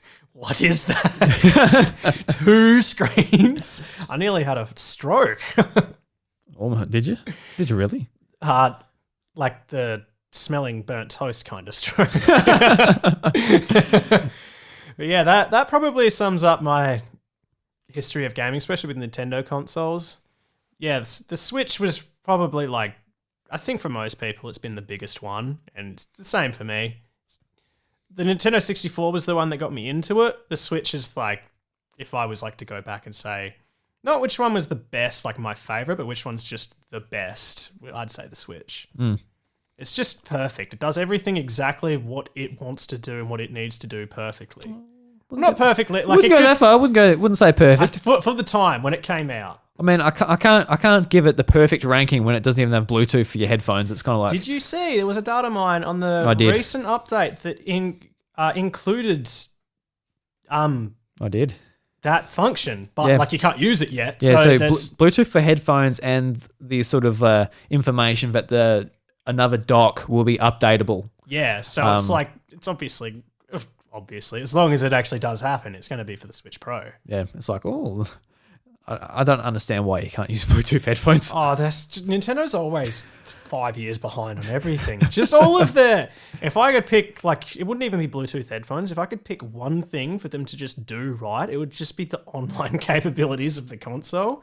Like, Yeah, I've moved past that at this point. It's 2021. Can you believe it? Such a shame for me. The biggest shame about the latest Smash was when it came out was just how bad the online rooms were. Like, it should be the exact same as the local room. You just get to the screen, you pick your character, and then you all press start to Smash. But it's not. It's that stupid ring, and you'll have to go out of the ring to choose a character, and it takes ages because every time you do something, it has to load again. And you go to the back of the queue, and it's like, oh. yeah, it's just a nightmare. But, I mean, it is what it is. It still works. You can still play it, and we do play it quite a bit and still have loads of fun with it. Yeah. But because of that, we usually play random characters, and I've gotten pretty good at just like random, like any sort of character because of that, which is You're just a big Princess Peach troll at this point. an unforeseen circumstance of playing random was getting good at most of the characters. I'm not trying to brag. I'd say I think you are. I'm okay with all of the characters. I'm not excellent with any. You come in here like, oh, I'm fucking awesome. And they're all 68 characters. I am master of the video game. I haven't even played the last two that came out. I've got them, but I don't think I've played them. I haven't played Steve. And who was the last one? Pyra and Mifra. Yeah, haven't played them yet. I heard you guys talking about them. Steve sounds like there's just too much to get your head around for me. I like the simplicity of Smash where every character's just like... Yeah, Steve's not simple. These inputs do these things. Kirby was like kind of technical, but still pretty simple because it only gave you like one or two of the other characters' moves. Whereas, Steve sounded like he had to know so much. Like there's a lot of nuance to his character, and I was like, this isn't like what Smash is about to me. I definitely appreciate it, but yeah. Yeah. Yeah. So before we wrap it up, Ash, you said at the start you had a question for me. I did say that. So I think I already know the answer to this question, so I may have to exclude one game. But I was going to put it to you. You may have asked this on not a recent one, but another episode, and I just don't remember it. But I was going to say, if you could revive any Nintendo franchise or game like for a sequel that just seems to be dead in the water, what one would it be? Definitely Kid Icarus. I knew you were going to say that. That's what I thought you were going to say. And I know exactly why, but okay, so let's exclude Kid Icarus then. Oh, all right. You're going to exclude? All right. You're going to do that to me, eh? All right. Yes, I am. All right. So another one I always rave on about is WarioWare. Oh, yeah. Always talk about that. Obviously, Striker's Charge, which we mentioned in the episode as well. Absolutely would love that. I'm not like, I really want to see another Metroid Prime. We finally got that announced. Will come out one day. The thing is, like, a lot of the Nintendo IP I really like the main ones I absolutely love, which sort of drive me to be such a big fan of Nintendo, is Pokemon, Zelda, and Mario. So we don't get a lack of them. No, not at all. And I don't know. I know there would be a lot. Whenever this question comes up, like, I just really want like another Gravity Rush, but that's a PlayStation proproperty. I really want Gravity Rush 3. Brilliant game, though. Brilliant game. Yeah, I absolutely love Gravity Rush. Maybe Nintendo could buy Gravity Rush, bring it over. Well, did they buy Bayonetta, or did that just sort of happen? Did they do a deal with the studio? Sega's kind of just really wasn't that interested in publishing it for Platinum Games anymore, so Nintendo sort of just stepped in and said, we need games for Wii U. And yeah, they've sort of been the sole publishers of Bayonetta 2 and going on the 3. So that's what happened there. I don't know if I have off the top of my head, I don't know if I have like a answer. Oh, Earthbound. I'd love to say Earthbound. Oh, yeah, again. That'd be excellent. I think if they redid Earthbound, though, they'd sort of have to do it in more of a traditional style, though. They couldn't. It'd be very difficult to take that game from what it was to like. Definitely, that's like completely reimagine it in Yeah. like a modern day setting and like different like combat mechanics and all of that. But yeah, I'd love to see that sort of like so good. that's that type of writing back And That game was so weird. yeah, like you got Xenoblade, which is like I guess your more stereotypical JRPG. So it would be cool to see like another sort of RPG in Nintendo's sort of staple being revived for a bit more of a casual sort of take on the RPG formula. Obviously they got Pokemon, which is the casual RPG, but I would like to see maybe a bit more of a middle ground between Pokemon and Xenoblade. So yeah, I mean, I would just like to see them release Mother 3. Oh yeah, bring Mother 3. That'd be just like, imagine how crazy that people would go if they just like dropped it one day, like didn't say anything, it's like it just came out one day. People would lose their minds. Yeah, no, it'd be fucking wicked. I know, it'd be so like unexpected, and they wouldn't even have to change it. They could just release like how it was, but like translated, and people would still lose their minds. And like it'd be such a good thing for them to do, but they just won't do it. Damn it, Nintendo, just do it. Like surely like doing something like that as well couldn't use that much in the way of resources, and they'd turn a massive profit from it. Yeah. Because so many people, like, even I've never played the second one, the one that has Lucas in it, and I'd still get it. It'd be just because it's Mother 3. Yeah, it's kind of baffling. Like, there is like a very dedicated fan base, and it's probably actually not that many people, and it's not going to be such a massive hit if Nintendo's like, oh, yes, we made a lot of money here. Fantastic. But they'll still make money. Yeah, it would make a lot of people very happy. Just like you need those types of games that just appease your fan base. Yeah. And like those people have been asking for a very long time. It is a ROM and there's a lot of work to translate it, but I'm sure Nintendo can put some money aside, have a translation team, work through it, get it on the Switch, just sell it digitally. It's 100% profit pretty much. Yeah, apart from running costs for the platform. So, and they wouldn't even have to do it. They could outsource it. Like if it's only the translation work that needs to be done, which it is. Yeah, depends if they want to keep it letterboxed like it was on Game Boy Advance. True. But otherwise, no. Yeah. Yeah. Simple. So simple. Just translate a whole RPG. But yeah, so that was the question I wanted to put to you. And I knew you were going to say Kid Icarus before I even said it. But. You're like, shut the fuck up, Drew. Kid Icarus doesn't count. No, yeah. What about you? I already talked about it earlier, but Advance Wars for me, I just love that game so much. The grid style strategy game. I just thought it was like, you don't really see that many of those games, funnily enough, because it seems like it works really well in that format, but like as a more modern war style game. And it was just really cool to see that. And I thought it was also just done really well. I just really liked those games. Yeah, unfortunately, I cannot see them move away from Fire Emblem. Like, won't. There's been rumors lately that the next Fire Emblem games are going to be remakes of was it Radiant Dawn on GameCube? Like, so. Oh yeah. It seems like they're doing like a remake, new game sort of strategy there. So apparently that game as well was a massive flop in the West because of a translation error on the difficulty setting, because apparently it was meant to be normal and hard, but when it became translated it was meant to be normal and hard, but when it became translated it became easy and normal. So everybody was picking normal, but it was actually the hard difficulty, and it was just ridiculous, as those games are. Everyone's just like, stop this. Yeah, no, but like so few people finished it because the game was too hard. Nobody wanted to play it on easy mode. Yeah. Yeah, I know the feeling, because if I have to turn it down to easy, I'm like, I feel a bit bad. Yeah. Where's my gamer cred gone? Especially because the Fire Emblem games, maybe not so much Three Houses, we can turn back time, but they're so unforgiving. Like if you lose a unit, you'd usually have to restart the battle before Three Houses. Yeah, because if you wanted to keep them. Yeah, like on 3DS and like the handheld games, if you lose something, you just turn it off. Turn off the system, go back. But on GameCube, I don't know. Do you run to the PowerPoint and like turn it off? Like on a console? No, I think you'd still just be able to switch it off. Go back to an old save. Yeah. Yeah, okay. You can reload it. Because you always like just save it before every battle. Yeah, I could just imagine like one of you, like Ike, he's about to die. You're like, oh, you like jump to the power, smash through the TV, grab the PowerPoint. But no, yeah, I definitely don't ever see them going back to Advance Wars from Fire Emblem, because the fan base is just like, it's not quite there in the same way. The characters as well, there's only like 3 characters for each faction, or 3 main characters, whereas in Fire Emblem games, there's such a plethora of characters, and there's no shortage. They're all really interesting usually as well, very well designed.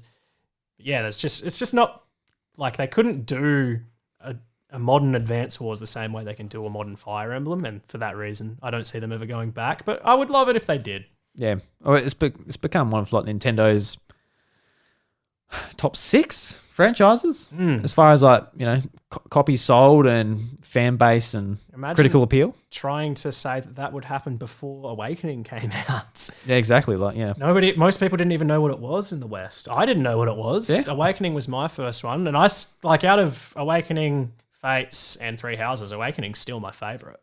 Yeah, because like that was my first Fire Emblem I bought as well. I certainly didn't buy the Wii version or the remake on the DS or anything like that. So, Yeah.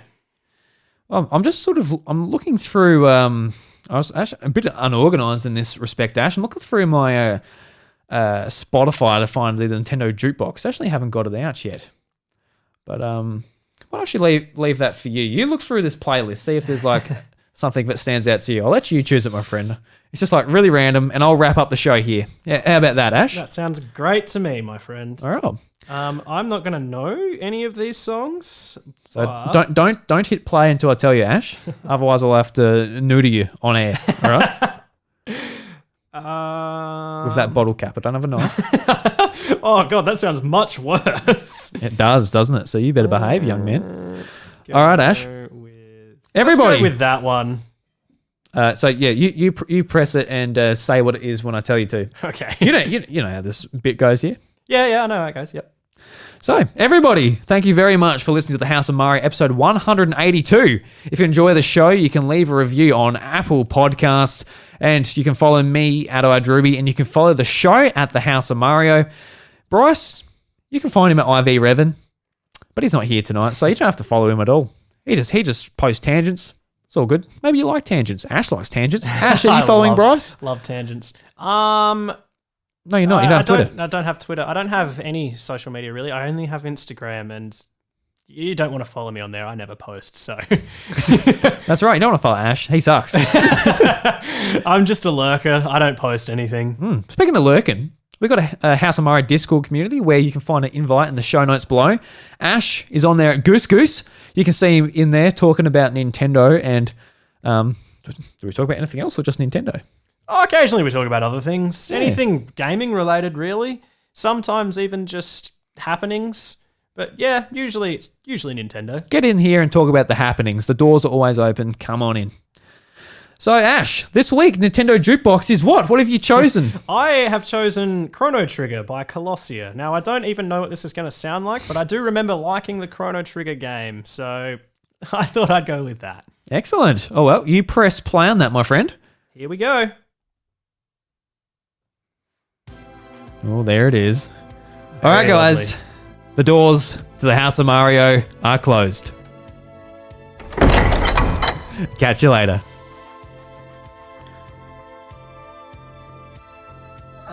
Oh, there's Bryce. Here he is. He's finally rocked up. What a goose. Hey?